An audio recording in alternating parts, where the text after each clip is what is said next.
দেখো, শ্রাবণ মাসের শেষ সোমবারের জন্য এরা চলে যাচ্ছে তারকেশ্বরে জল ঢালতে। দুদিন আগে বেরোতে হয়, কারণ কিছুটা রাস্তায় ট্রেনে যাবে, তারপরে স্নান করে হাঁটতে শুরু করবে। এদের ইচ্ছা শক্তি প্রচুর। ভগবান এদের মঙ্গল করুক। আশা করি ভগবান সকলেরই মঙ্গল করবে। এই যে বাঁকগুলো দেখতে পাচ্ছ, এগুলো এরা ভালো করে সুন্দর করে সাজাবে। আমাদের ইচ্ছে থাকলেও উপায় নেই গো, এরাই আমাদের ধর্মটাকে বাঁচিয়ে রেখেছে।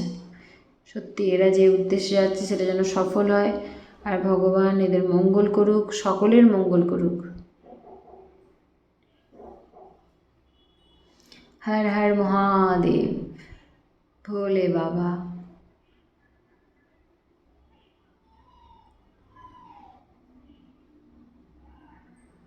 রাস্তায় এদেরকে শরবত দেওয়ারও ব্যবস্থা রয়েছে, আমি যেটা রাস্তায় দেখলাম বেরিয়ে, কারণ এদেরও তো হাঁটতে হাঁটতে কষ্ট হয় প্রচুর।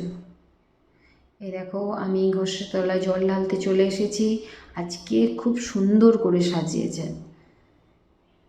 এখানে সবাই মোমবাতি জ্বালাচ্ছে, কিন্তু এখনও জল ঢালা স্টার্ট হয়নি। পুজো দেবে ঠাকুরমশাই, তারপর আমরা জল ঢালতে পারবো। কত ভিড় দেখো, আজকে শেষ সোমবার না, তাই এত ভিড় হয়েছে। আমি ভোরবেলা 3টের সময় চলে এসেছিলাম। এ দেখো, আমি জল ঢালার জায়গায় চলে এসেছি।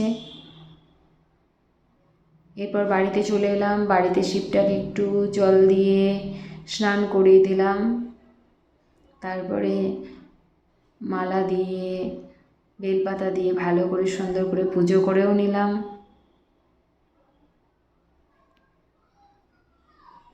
দেখো কত সুন্দর লাগছে না বাবাকে, সাদা ফুলে বাবাকে সত্যিই সুন্দর লাগে।